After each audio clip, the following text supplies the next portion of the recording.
Can I begin this panel session by acknowledging the traditional custodians of the land and recognising their elders past, present and emerging, and if there are any First Nations people in our audience today, to pay special respects to all of you.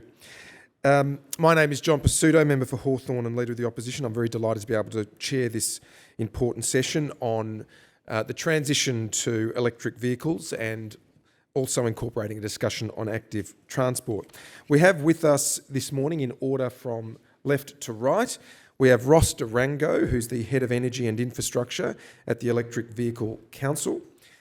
Next to him is Bryce Gayton, a consultant of EV Choice, and he's also an EV writer, an EV safety supervisor at the University of Melbourne, and Ricky Fung, Head of Innovation, E-Mobility at Origin Energy.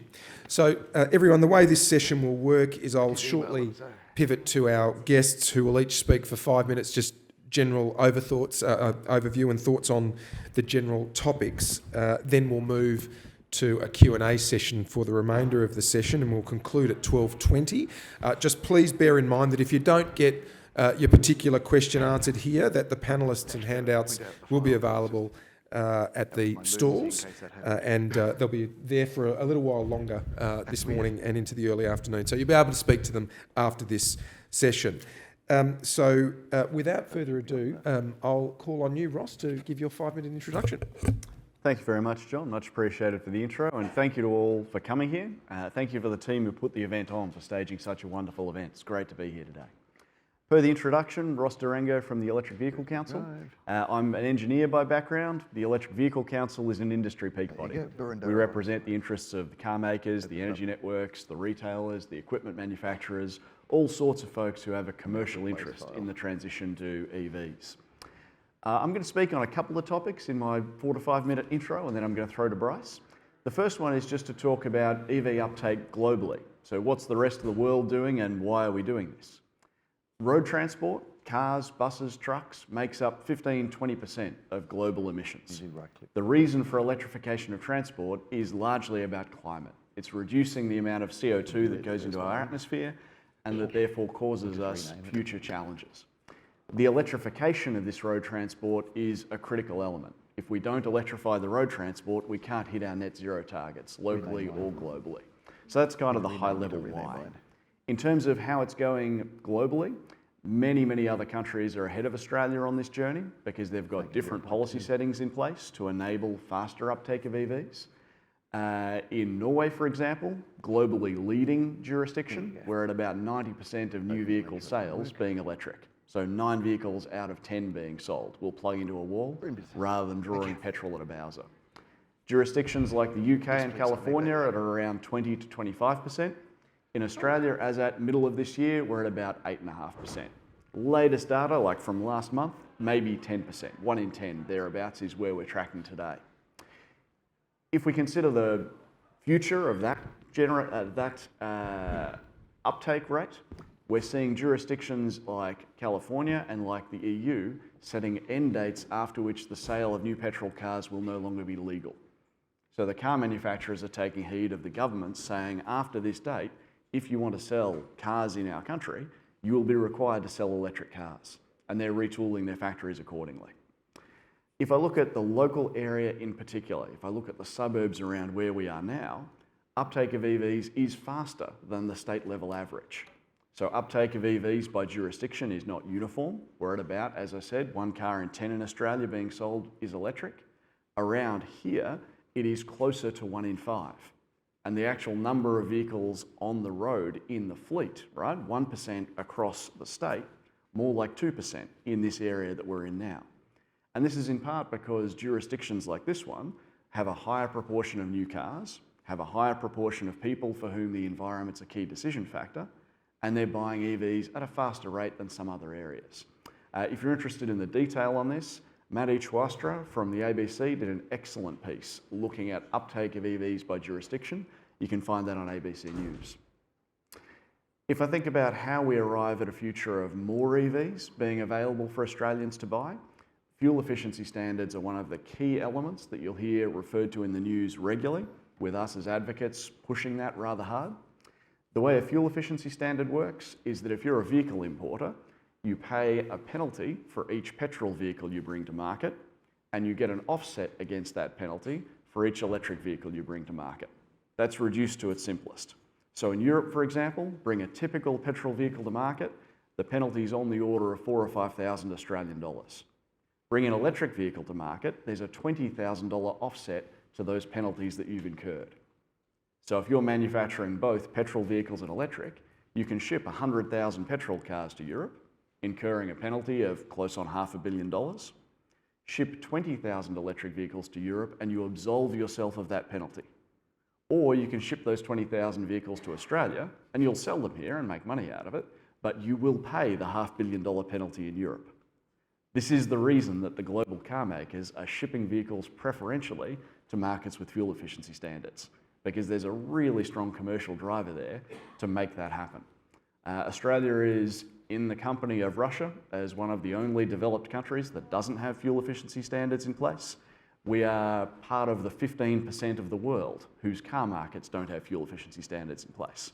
And this is a critical piece of work that the federal government has carriage over right now to bring us to a future where those standards are in place and more vehicles get shipped to Australia for Australian consumers to buy. That's my 5 minutes. I'm going to pass to Bryce next to speak about charging. Thank you, Ross. Can you hear me there?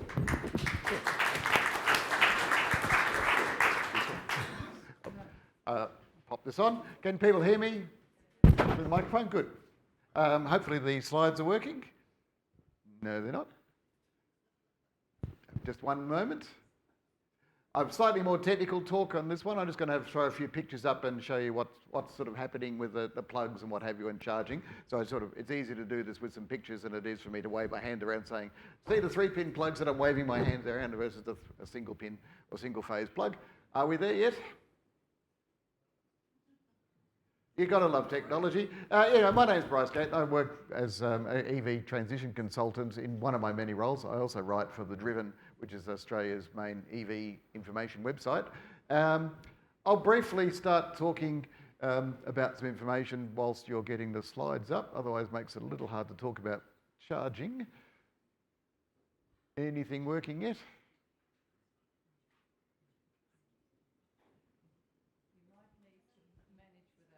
It's very hard to do. I might skip the talk then, and what I was going to talk about was basically involving some pictures to bring it up. So might skip to Ricky while they're trying to work it out. Sorry, John, if you want to flick over, I might. We have technology. We have the capability to do something.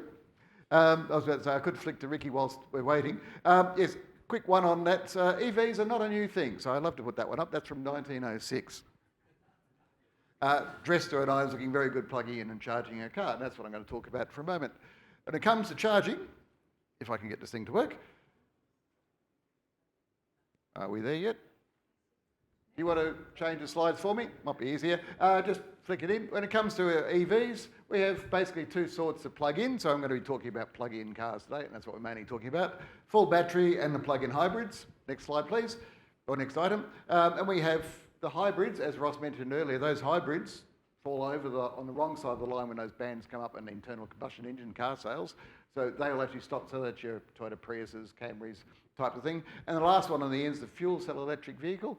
You may not be surprised, but they're pretty much going to fall off the edge. They're pretty much where the electric car was, that car I showed you earlier 100 years ago. Maybe in another 100 years' time, that'll be their time. Moving on, next. Plug war, that is in fact over. I want to pop the next one. That's what is in Australia. That is the Type 2 plug, AC at the top and the 2 bigger pins at the bottom. Next, please. That's what the Japanese cars are, or the Japanese imports are. That's basically what they use in Japan. Next. That was the Tesla type models S and X. They're no longer sold here, they're right-hand drive. So Tesla's now taken up this one on the end. And in the last few months, that's the American standard. They were fighting it out there. So we had ours sorted. America was fighting it out between those two with the red boxes. Click, please. America basically said, we give up, we're going to the Tesla standards. We have 2 standards pretty much in the world. 3-phase systems like we have in Australia, Europe, New Zealand, what have you. So pretty much most of the world is your CCS2. America has a peculiar AC system, so they use that particular plug there. And Japan's going, oh, what are we going to do? Quick point though, when we talk about vehicle to grid or bidirectional charging, That plug does it. The other plug is in the process of doing it. Next, please. Charging equipment. It might be working now. Plug-in types, stuff you put on the wall at home, and the stuff you use on the road. So there are 3 different types of charging. Charging actually changes now in terms of the refueling is different. We plug it in like a mobile phone, not like a petrol station we find and refuel. So this is what we happen. Charging happens when you're sitting around doing nothing. So 95% of the time, a car does nothing. This is when you choose your charging regime. PowerPoint, if you're only doing 100 Ks in a week, it'll probably do it. That'll give you 12 kilometres charged an hour. That's pretty much reasonable. 4 hours, that'll give you back 50 Ks. 2 4-hour charges during the week, there's your 100 Ks back. Most homes, I'll just get that out of the way, you can actually put in a full charger and that'll give you my Kona, for instance, will do a full charge overnight on my single phase home charging. And that's pretty much where you go. On the road though, it's very different. And the fastest charge of those, the car's not quite there yet in that fast charging. A lot of them are past 150 into 230, 250 kilowatts, 270 even. Some of them are getting towards 350. The Porsches coming out soon will be having that. 2.6 minutes for 100 Ks recharged. The famous duck curve. This is what's happening. When should you charge an EV? More and more solar and what have you coming in during the day. We used to be having the overnight charging times, and that was, Ricky will talk more about this, but basically that was where the grid was sort of balancing off and you keep the coal-fired stations running nice and even, and that's how our system worked. You'd recharge or use your your hot water services working at night, and then as you can see, more and more solar and what have you coming in during the day. The best time to charge is starting to become during the day. So there are actually tariffs coming in now to start soaking up all that excess generation that otherwise is perhaps going to waste. In West Australia, this is the sort of tariff they've started coming up with. 9 a.m. to 3 p.m, so that cooler part of a summer's day, 8.2 cents a kilowatt or kilowatt hour. And then obviously the peak times, peak rate when everybody's running their air conditioning, 51.2. People will queue up for how long, waiting for 1 or 2 cents off a litre when it's about to go up. They're going to do nearly 45, 44 cents difference in kilowatt hours. They're going to charge then. Bit of information, if you're looking for fact sheets for cars, I write and put them through the AVA for a summary sheet, double page sheets on every car that's currently available in Australia. They move to second hand, so if you're looking for second hand information, that's there, and there's a QR code, or pop out to the AVA stand if you're looking for that. Hopefully I haven't gone too much over 5 minutes, because that's the end of my discussion. Ricky, I'll throw it over to you.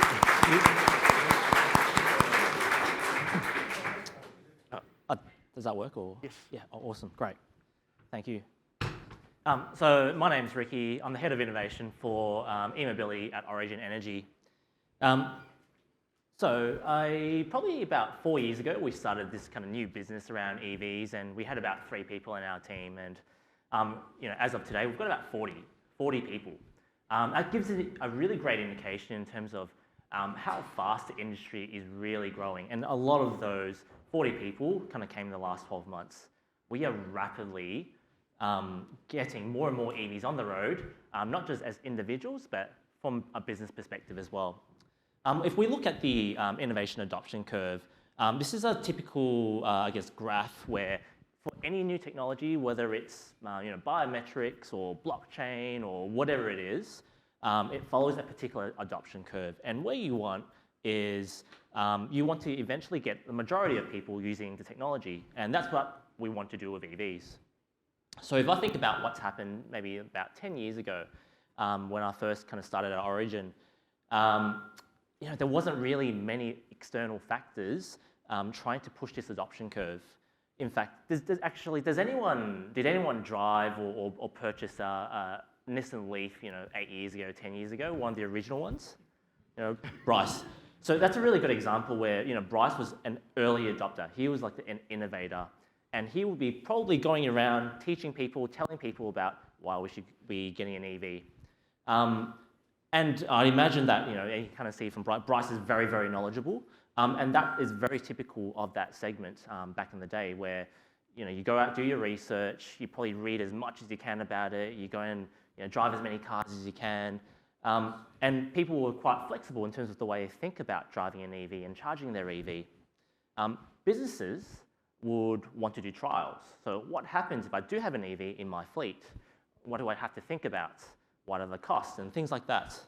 And so for many years, that segment has just been pretty stagnant, if I'm being honest, because there wasn't any external factors to accelerate that. There wasn't any incentive. As we move on, we are now absolutely in the early adopter phase. And Bryce and I were kind of just having a conversation out in the corridor before, and we're seeing also early majorities of people being really interested in EVs. So why is that the case? Well, a lot of that has been to do with policies, either policies externally. So Ross mentioned all these kind of global commitments, forcing car manufacturers to move towards EVs, but also local policies. So things like the various state subsidies that happened, could be arena funding, or could have been the FBT tax exemptions as well. For these, I guess, early adopters, sustainability is still a top of mind. It's not necessarily primary driver to moving into an EV, but it is still a really great secondary factor. We find that many of our drivers actually own solar already, and so being really engaged in energy, having an EV, especially when petrol prices are so high, really makes a lot of financial sense as well. As we get towards the early majority, I call these vanity attributes because these are things that have nothing to do with getting you from A to B. These are things such as the style of the car, the technology of the car, the performance of the car. These other factors that weren't really kind of valuable, 10 years ago when you have like the original Nissan Leaf. Not saying you're not stylish, Bryce. Oh, pretty ugly. But there is a lot more options nowadays, right? Where maybe you drive a nice BMW as a petrol car. So to get the equivalent car, actually, you know what? I don't have to forego the luxury part of the car or the features. I can now get a BMW that's electric. So that's what we're seeing, and that's the reason why we're seeing a bigger push towards the early majority. From a business perspective, less experimentation as well, more about scaling. So businesses are thinking about, how do I think about scaling all my fleet and investing in infrastructure for all my parking lots as well. I just want to show a practical example of a policy having a really positive impact on our customers. So FBT exemption for EVs, we've got one product for employees and another product for businesses. So if you're an employee of a corporate, you can now get an EV pre-tax, either via a subscription or a novated lease. What we found is that we've been able to push people, or I should say, nudge people towards moving towards a new car, an electric car, faster. If you think about how long people hold their cars for, it's about 9 years. So that buying cycle is quite long. So if you're not providing the right incentives at the right time, you're not going to see that transition. The FBT exemption has absolutely been able to help with the acceleration of that. We're also finding for businesses as well, it's actually not the cost factor, it's a simplification factor, removing red tape. FBT exemption means that there's less work around when it comes to tax time, and which is a really kind of great benefit that doesn't necessarily need to impact on any kind of funding that's involved. I know my 5 minutes is up, so I'll stop there. I'll throw it over to you, John. Well, thank you. That was excellent. Well done. So look, we've got a roving mic that will be moving around the room shortly. I'll just kick the Q&A session off with just a few questions just from the website, the Electrify Boroondara website.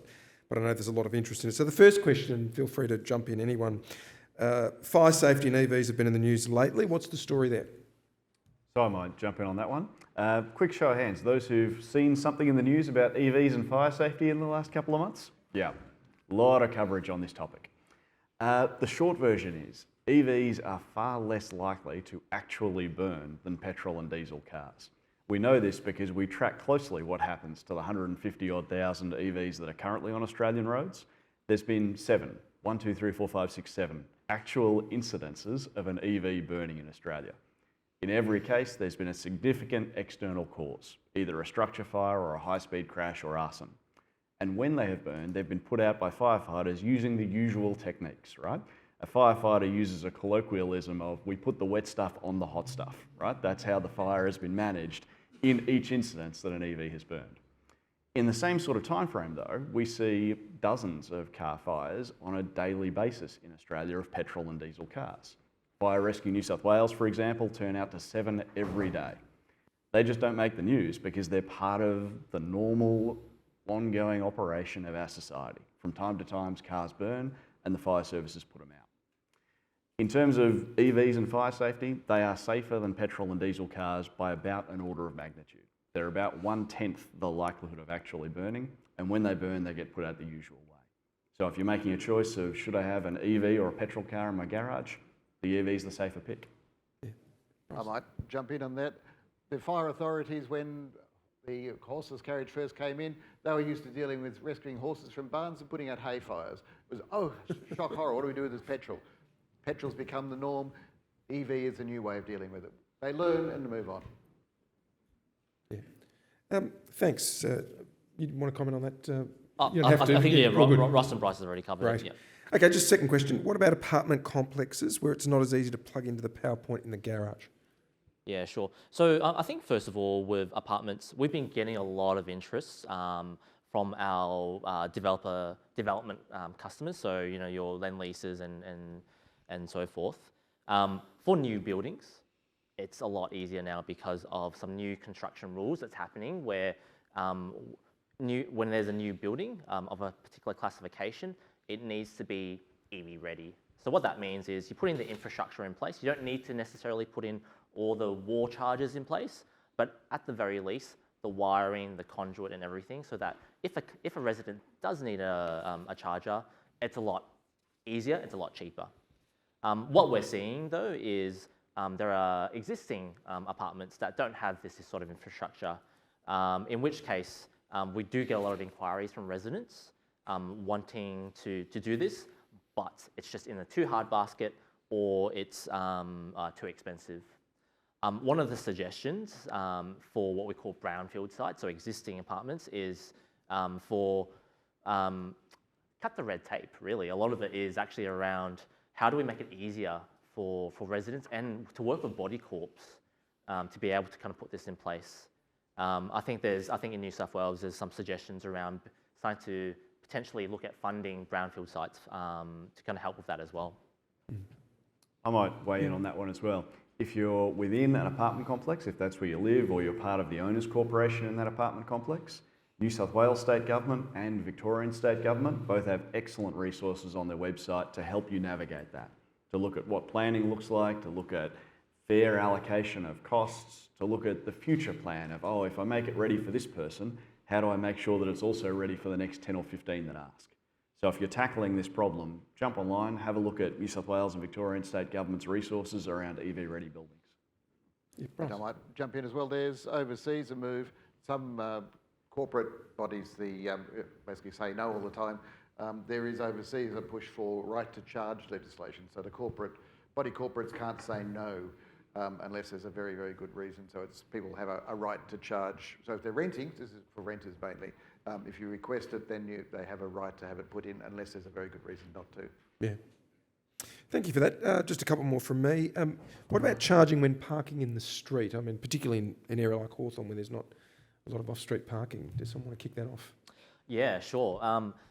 We've actually been doing a trial in New South Wales where we're working with IntelliHub and EVSE to look at putting chargers on light posts. So how do we use existing infrastructure, so you're not digging up concrete or anything, so that we can provide chargers to anyone who's really parking on the street. That's kind of one way of doing it. Something to note is corporates and installers, they typically struggle when dealing with, I guess, kind of smaller councils because every single council has different rules, and to kind of do that at scale is actually quite hard. But it is something that, what we're advocating is around how do we kind of make it a bit more scalable, right? If we're going to kind of support people with, I guess, or support people with street parking, how do we kind of make that available across, all the suburbs of Boroondara? In, I think, Netherlands, one of my colleagues just recently came back from the Netherlands. They've actually been putting, the council over there have been putting kind of little conduits across the footpaths where it's kind of rubberized so that you don't trip over it, but it allows for residents to be able to put in a cable or put in a charger at their house and run a cable onto the street if they happen to be parking, in front of their house. So that's just a common thing in the Netherlands, whether you have an EV or not. So that's kind of what we've seen globally as well. I was going to say, there's actually a trial in Port Phillip Council here for putting in pop-up, basically lift-up charging points that are connected back to the switchboard in the houses, and there's a trial of 10 going in at the moment as another option in quieter streets with houses without off-street parking. Obviously, that wouldn't work in a shopping strip, but that would work in certain circumstances. There's horses for courses, there are solutions coming. And just finally from me, how can EVs integrate with home solar? Yeah, there is actually a number of ways you can do this. So the easiest way, the cheapest way, is to find a tariff where it incentivizes you to charge during the day, where it's not on-site solar, but it's kind of solar, I guess, in the grid. So there are tariffs out there that would make it cheaper for you to charge, regardless of whether you have solar or not. So that's really great for people in apartments. If you do have solar, there are particular chargers that are out there that will integrate with your solar and your consumption, so that it's automatically charging any excess solar that you're creating, and instead of selling it back to the grid, you're actually utilizing it. There's a lot of kind of great solutions out there.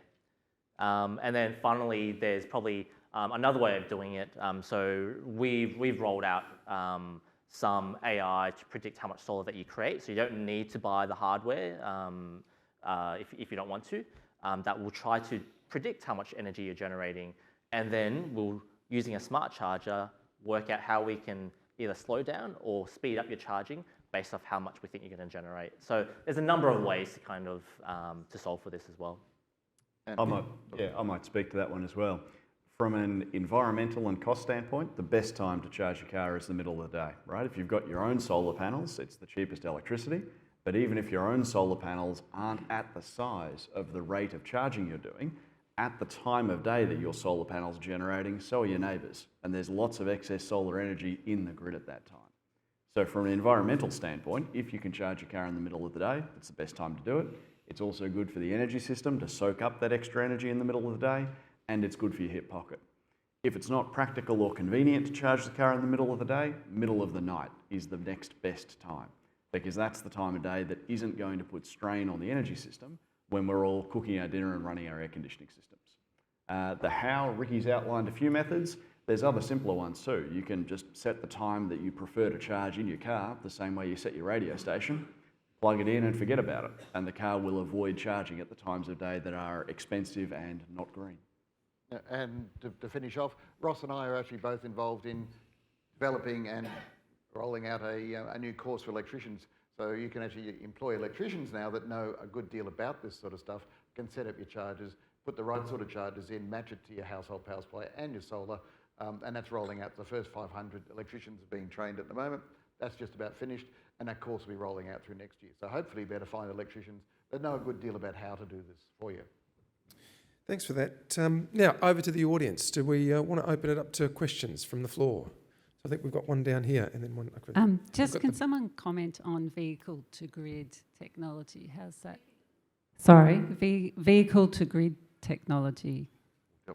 Okay, I'll jump on that one first. So I'm privileged to have Omer from my team in the front row, who's actually deep involved in creating the revised standards that are going to make this more possible.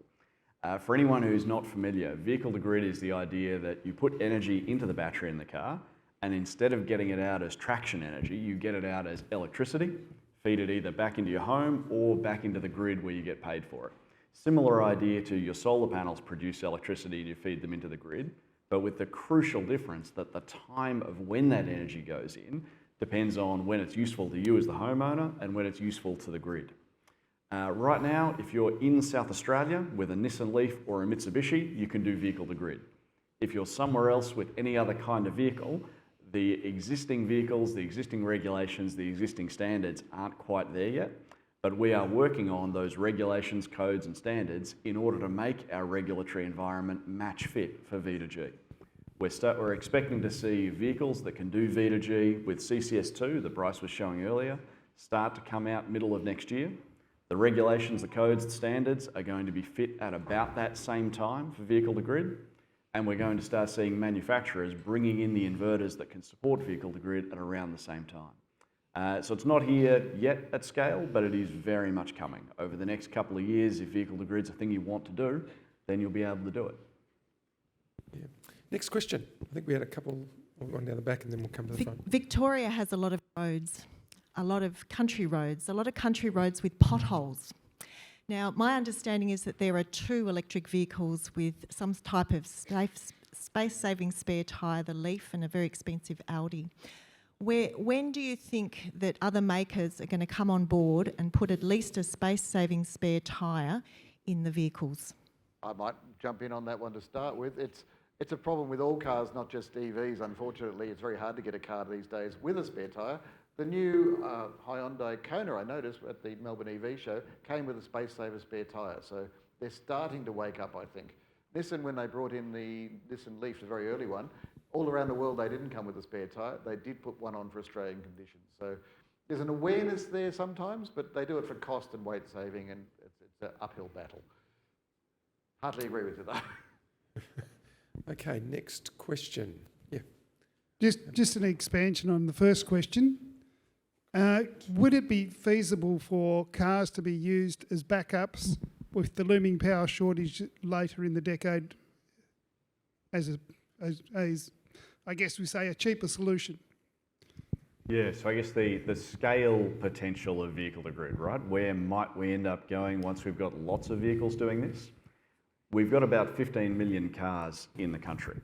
If we assume a future where they're all electric, so decades down the line, and 20% of them are plugged in at the same time and exporting.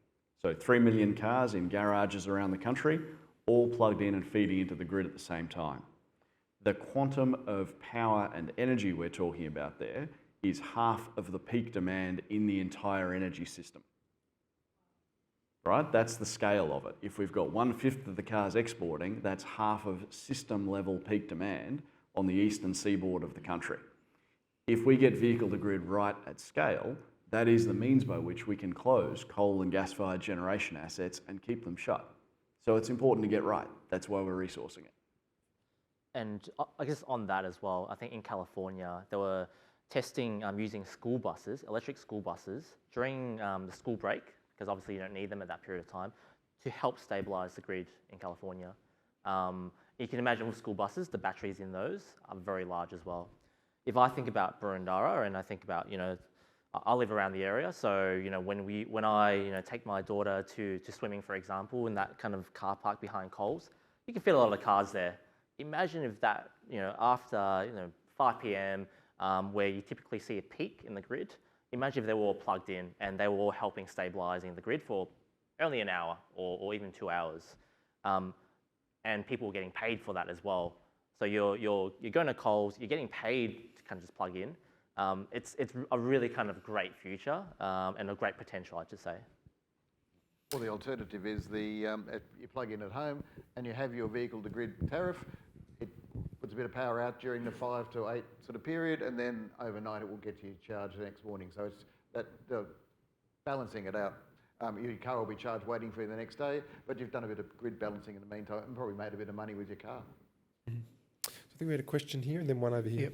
Yep. Look, I think there are a lot of people at the moment who like the idea of owning an electric car, but because Australia's been a long way behind, they think at the moment, number one, they're too expensive, and number two, there's not enough recharges generally available, particularly for longer distance travel, to warrant spending money at the moment. And they're thinking, well, I'll wait a few years and see what happens, and hopefully those things will be sorted out. Do you think, is that a valid way to look at this, or I suspect you'd probably say the best time to buy one is right now? I'll tease it apart in two parts. One's the choice and one's the charging. I'll pick on the charging. 80 to 90% of charging is done at home. That's the statistics. So I keep saying, rather than we have a shortage of chargers, 89% of petrol stations better get nervous because their business is about to disappear. So if we do most of our charging at home, if you're doing most of your driving around town, you will do all your charging at home. The charging system's already there. That's sort of the first part of that answer. The second part of that answer is on the highways, I've driven easily. Last time I drove Melbourne to Sydney, I can skip 2 or 3 sets of charges before I need a charge. So on the major highways along the eastern seaboard, I can drive up as far as I think Cairns or beyond easily. Tasmania has all its charges. The skeleton of the network about 80 kilometres apart at most.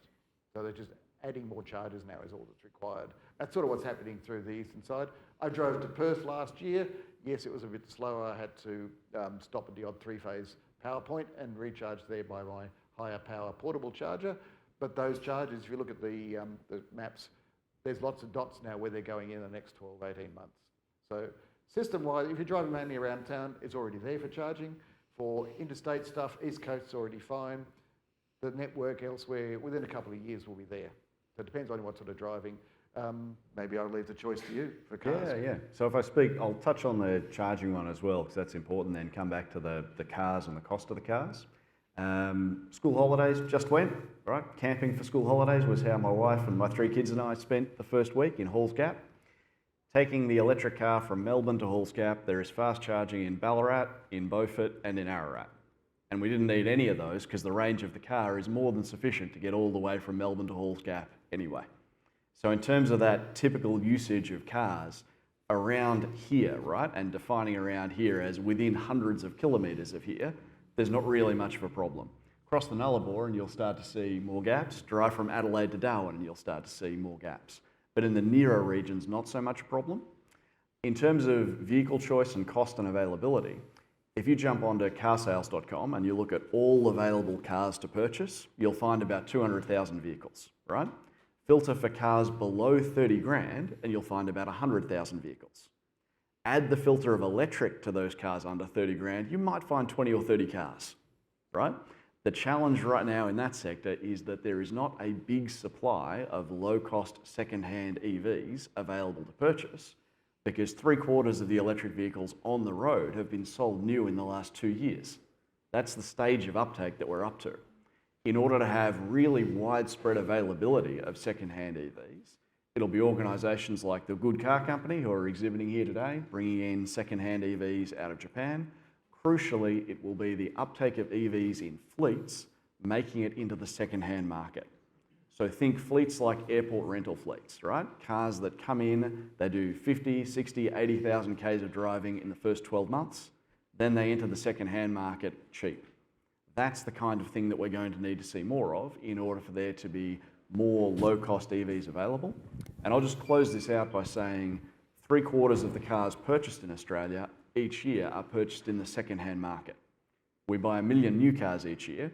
We transact 3 million used cars each year second-hand. People who are looking for low-cost vehicles, they're not buying new, they're buying second-hand. So it's fostering that second-hand EV market that's crucial to solving that one.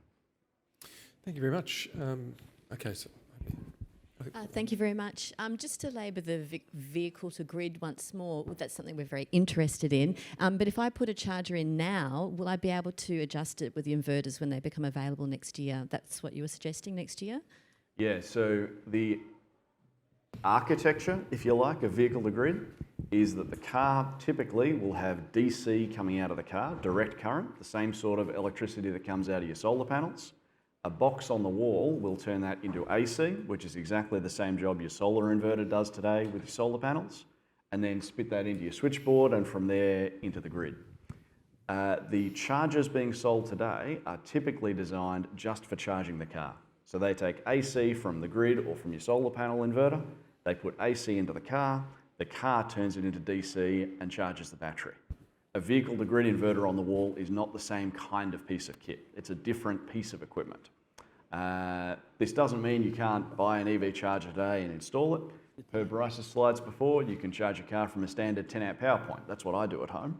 But if you want to do vehicle to grid and you're in Victoria, it's going to be a matter of waiting a little while until the regulations and standards and the equipment importers catch up, and then shopping around for a piece of kit that'll do what you need.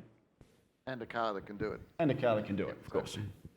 Start looking next year probably, and you'll see the cars coming and the boxes will be starting to arrive to put on the wall.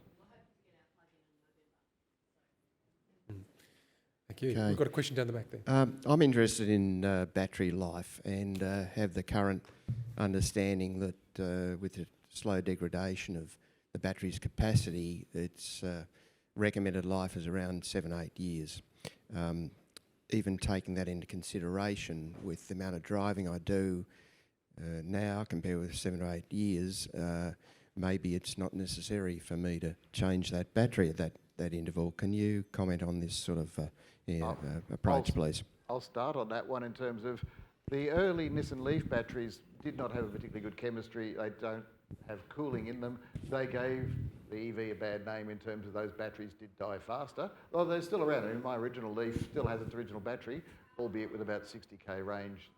They're still happy with it. But the other side of the coin is the battery chemistry has improved. The cooling systems are very good in it now. The Teslas, there was a study recently on some of the older EVs, mainly because the Teslas are the oldest, biggest number around. They're losing between 0.5% and 1% capacity a year.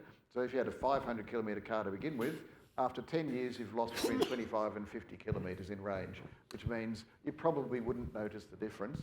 Tesla say the car batteries should last pretty much the life of the car, 15 or more years. So I wouldn't worry so much. The guarantees are generally for 70 or 80% after 8 years. But like a normal car, the battery doesn't die after its warranty runs out, doesn't die the day after. The car batteries won't do the same thing. It's not like a mobile phone where they're pretty much designed to last 1 day past a 2 year. But much better battery management system. Every cell is very well controlled. The temperature is highly controlled. They are very tightly, really good quality manufacturing processes. So I wouldn't worry too much about the battery life with any modern EV now. I might build on that one and trust there's no one from Apple or Nokia or Samsung in the room talking about mobile phone batteries. But in terms of what happens to the batteries, right? The battery in the vehicle lasts you 7 to 8 years at that level of 80% of original capacity and then lasts years longer, just like Bryce was saying, right? The vehicle gets to the end of its warranty period, it's still got life left in it. What the global car makers are finding is that the batteries are outlasting the vehicles. So the real question is, when the vehicle is clapped out and has reached end of life, how do we usefully extract that battery, put it in something like a shipping container, drop that shipping container at a zone substation and use it for grid support? How do we extract the residual value from that battery once it is no longer useful in the context of the car? And then can we stand up a battery recycling industry so that 4 or 5 years after the fact, when the battery is properly stuffed, it can be recycled into new batteries and put into new things. There's billions of dollars worth of industry and jobs opportunity just in that. So look, I think we've one more. We'll do one more very quickly. Yeah. You were talking about batteries and second-hand cars. I think you probably answered my original question was, if you do buy a second-hand electric vehicle, will you run into the trouble of having to purchase a new battery? Do you think that's something that's really not an issue? Yeah, so I would say highly unlikely that that will be an issue. What we are expecting to see is certification of battery health for second-hand cars. This is already starting to become a thing in other jurisdictions around the world. In much the same way as if you buy a second-hand car today, you can talk to the folks at RACV, they'll give the vehicle the once-over, give you a report on how healthy is the vehicle, are you making a good decision? Battery health certification is likely to become part of that process when people are considering a second-hand car. And because sorry, and if I could ask a second question, as a short one. We're hearing about scooters, electric scooters going on fire. This is what we hear as a community. Is that a possibility with electric cars, that people can leave their cars on charge and suddenly find that they've got a fire in their garage? Sure. So I spoke to fire first. I'll let Bryce have a crack I at it. could have a crack at it as well. The scooter market is very different. There are some very cheap batteries. Alluding to those phone batteries, they are probably better still than the scooter batteries. And that's where the issue is. Car batteries are very highly controlled, very well maintained, very high manufacturing standards. Scooters and the cheap electric bikes, the cheap scooters, they're a fire waiting to happen in some cases. So that's the issue. There have been a number of people killed due to fires in homes. Car batteries, no. So data yeah. quality, but it's the scooters that we should be worried about. I might just touch on that if we've got 30 seconds more. So if you consider the way the equipment importer operates, if I'm a vehicle importer, I'm subject to all manner of regulatory oversight, and if there's something wrong with that vehicle, there will be a global recall that will deal with that problem. If I'm importing scooters into a garage somewhere around here and then selling them on Facebook Marketplace, I'm not subject to the same kinds of regulatory oversight. I should be, but I'm not. So part of the challenge here is that the business model of how these things reach the market is different. Cars are fundamentally much safer because they are regulated much, much better.